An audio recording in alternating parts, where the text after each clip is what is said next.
As a subsect of Pentecostalism, the message shared many beliefs with other Pentecostal churches. Pentecostal founders like William Seymour and Charles Fox Parham were mentioned, but we never really talked about their history or the impact that Pentecostalism had on the message. We read books about William Branham that were written by those supporting him, not realizing that their version of history was taken directly from his speeches or from private discussions they had with him. After learning that many of these quote-unquote historians never investigated Branham's version of history for accuracy, it became difficult for me to trust anything written about William Branham, whether it was supportive or critical of his ministry. It was very disturbing, but the deeper I dug into Pentecostalism itself, the more disturbing this trend became. The founder of modern Pentecostalism, Charles Fox Parham, was involved with scamming investors during his creation of the religion. Parham was caught on the business end of chemical gold, a product that allegedly turned ordinary materials into gold from God.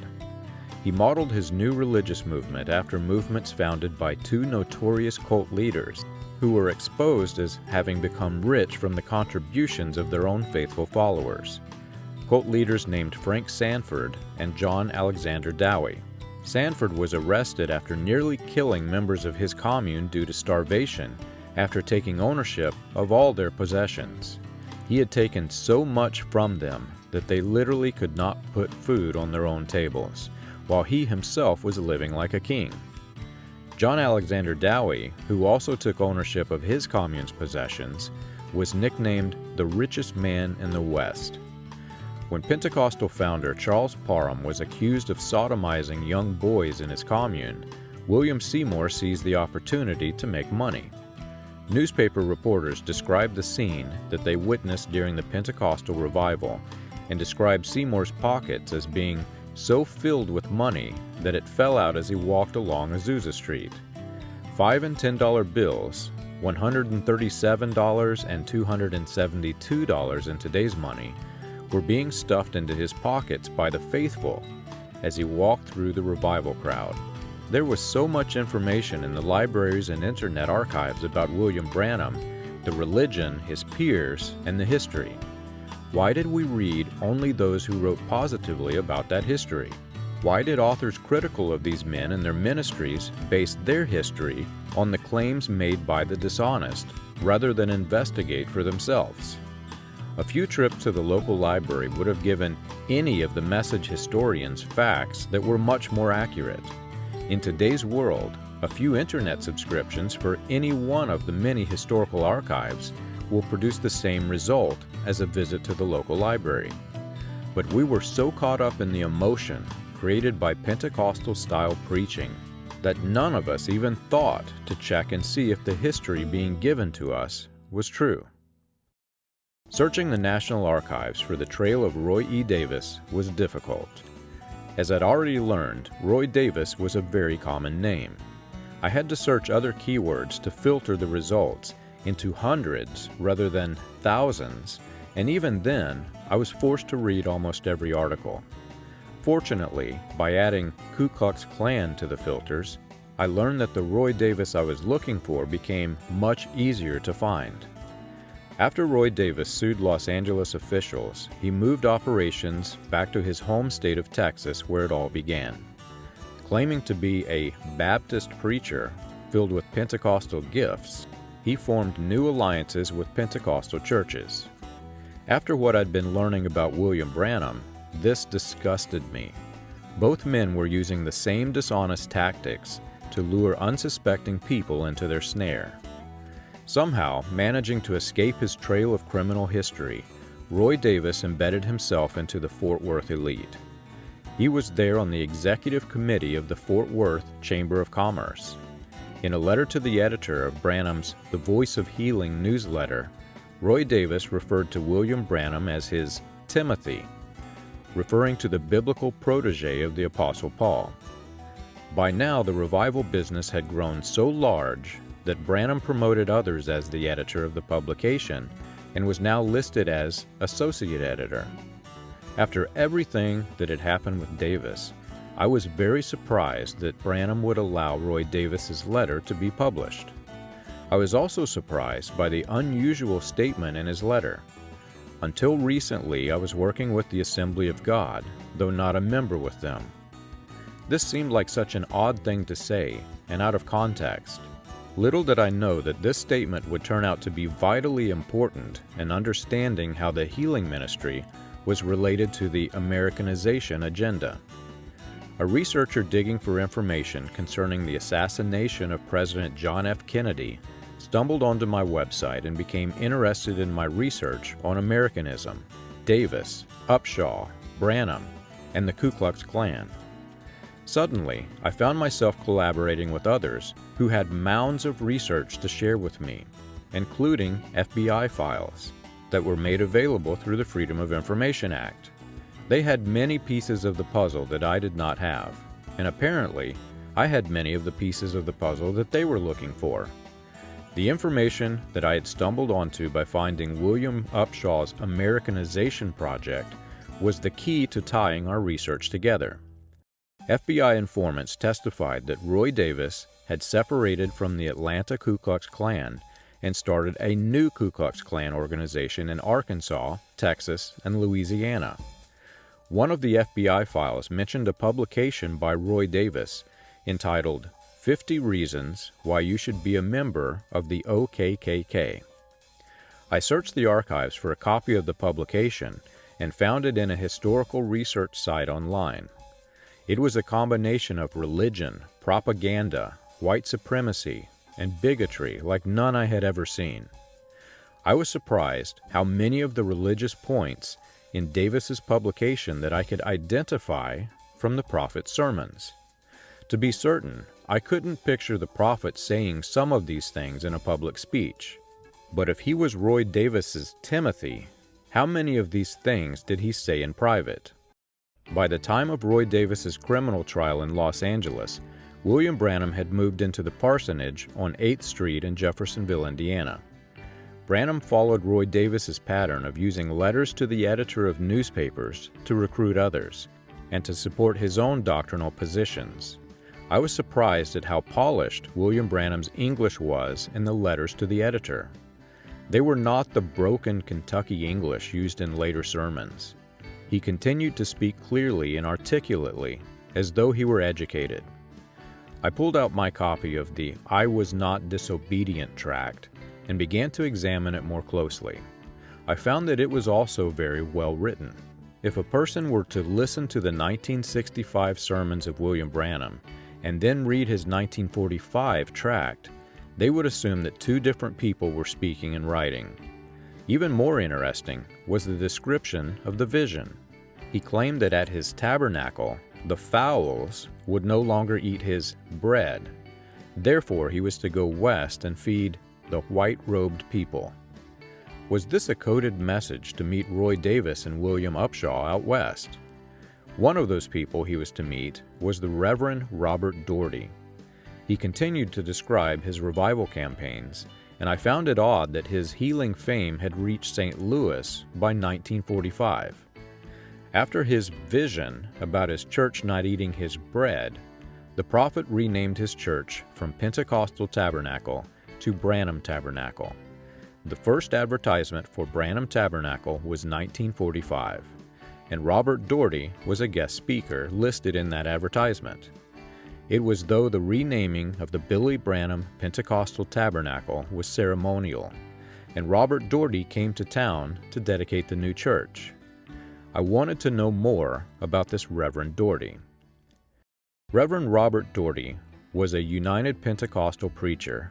When he visited the new Branham Tabernacle, he no doubt believed William Branham's claims to have been a converted Baptist minister who was new to Pentecostalism. It was the same strategy Roy Davis was using to build a new sect of the Ku Klux Klan in the southern United States. For both Roy Davis and William Branham, that strategy was highly successful. Pentecostal ministers eagerly accepted the men's claims to be new converts, simply based on the number of times that they frequented the same venues. They presented themselves as Baptists open to the Pentecostal theology. William Branham's brother Howard and son Billy traveled to assist with prayer cards. Branham claimed to speak with the gift of tongues, which many Pentecostals believed to be the evidence of the Holy Spirit. The vision commissioning his gift of healing that he claimed to have received in his yard gradually transitioned to a story of an angel in his room. As the campaign tour entered Arkansas, where Roy Davis was building his sect of the Ku Klux Klan, William Branham suddenly connected with Reverend W.E. Kidson. Reporters were interested in interviewing those the prophet had healed in those revivals. It was obvious they were skeptical, and even more obvious that they were having difficulty finding any evidence to support Branham's miraculous claims. According to reporters, not a single person who was present to testify had actually been healed. Reverend Kidson defended the prophet, alleging that those healed were uninterested in the sermons, came for their healing, and then disappeared. According to Kidson, they had simply left the meeting and did not return. Using the same sort of disclaimers that F.F. Bosworth had used to explain why people were not being healed, Kidson reminded people that they might lose their healing if they were not careful. I wondered how many people interviewed by the reporters were afraid that they might have lost their healing due to lack of faith, or were too embarrassed to tell the reporters that their faith did not work. I could tell by the writer's tone that William Branham and his campaign team did not like having the reporters present. Anyone watching the collection plates could see the money flowing in, but the reporters were curious enough to dig deeper and find out about the large suitcases full of cash. This was not the kind of publicity that fills auditoriums, yet somehow Kidson was able to tactfully dodge every single critical question asked, and reporters were unable to publish their much anticipated exposure of swindling. When I learned that W.E. Kidson left his church to manage the prophet, I wanted to know more. Why would a leader of the UPCI quit his church for a faith healer in 1945, especially if people were losing their healing? Kidson was very well connected. He was a Pentecostal leader in Dallas, Texas, where Davis would soon base his Ku Klux Klan operations. He was on the same board with Reverend B. H. Hite of St. Louis, a close associate of Reverend Robert Daugherty. Also on that board was Reverend Harry Morse of Oakland, California, very near the area Davis and Upshaw had just left, and Reverend J. H. Reeter of Vandalia, Illinois, who opened the door to the prophet's Vandalia healing campaigns.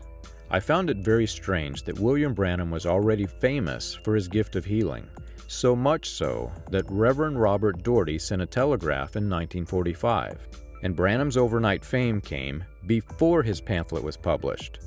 How long had the prophet been a faith healer, and just how far had his ministry spread? How did W.E. Kidson, the prophet's first campaign manager, create fame before the gift?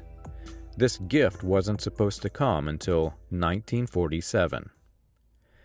As early as 1929, W.E. Kidson was a recognized name among the Pentecostal faith. Before taking his position in Dallas, Texas, he pastored a church in Louisiana, Missouri. By 1930, he was named General Secretary of the Pentecostal Ministerial Alliance. Kidson toured Pentecostal churches in West Texas, and likely would have been familiar with Roy E. Davis of West Texas during the early years of Pentecostalism. During that era, when Pentecostalism was spreading, Pentecostal evangelists worked closely with one another. Kidson was deeply involved in Pentecostal operations, not only in Texas, but also in other states. Kidson was very mobile, with offices in multiple cities. By 1940, he had moved his main office to Dallas, Texas, but he also had a home in Shreveport, Louisiana, which would later become a stronghold for Roy Davis's sect of the Ku Klux Klan and William Branham's message. Though he sold his home in 1942, Kidson would frequently return to Shreveport. By the time Kidson agreed to manage William Branham's healing campaigns, Kidson was very familiar with divine healing and healers. In his role as general secretary, he was involved with the ordination of many other pastors, evangelists, and healers. Some of the evangelists were women, which would have been forbidden in later versions of the message. I was surprised that William Branham claimed that his stance against female ministers was why he left Davis's church in Jeffersonville, yet he partnered with Kidson, who was also working with female ministers. In 1941, W.E. Kidson moved his base of operations from Dallas to Houston. He was the pastor of the Houston Gospel Tabernacle when he launched the Prophet into overnight fame. But William Branham was not the only healer whose career W.E. Kidson would help create. And Branham was not the only healer whose commission story would be changed to include an angel. Kidson managed other healing evangelists, such as A.D. Van Hoos of Evansville, Indiana, who claimed to have had an angelic visitation. Kidson advertised citywide revivals of power with phrases such as, "Don't miss his experience," and "I met an angel," and he called the sermons of other evangelists miracle services. W.E. Kidson knew the business, and he knew it well. I wondered, why did W.E. Kidson help create new healers if William Branham was the messenger for our age? Finding Roy Davis's plan to create a new Ku Klux Klan was very disturbing, but seeing both Roy Davis and William Branham at the very same time start to pose as Baptists learning about the Pentecostal faith was even more disturbing. At first I wondered how men like W.E. Kidson could not see through their stage persona and realize what was happening. Visiting Jeffersonville, Kidson and others would have surely known about Branham's Pentecostal Tabernacle. Were they really as unaware as they seemed? Or were these men, who intimately knew the prophet, part of the plan? It was time to start searching for those missing sermons, the ones recorded with the old gadgets for recording. If the very first sentence of the very first sermon that William Branham preached that we had access to hear started with the words, "We're getting some new gadgets for recording," then surely there were sermons prior to this that used the old gadgets. I knew that it was unlikely that I'd find the actual recordings, but with access to newspaper archives, it would be very easy to find the revival trail of William Branham and his campaign team. There must be a reason why those sermons were no longer available. What was that reason? What was William Branham and his later campaign team hiding?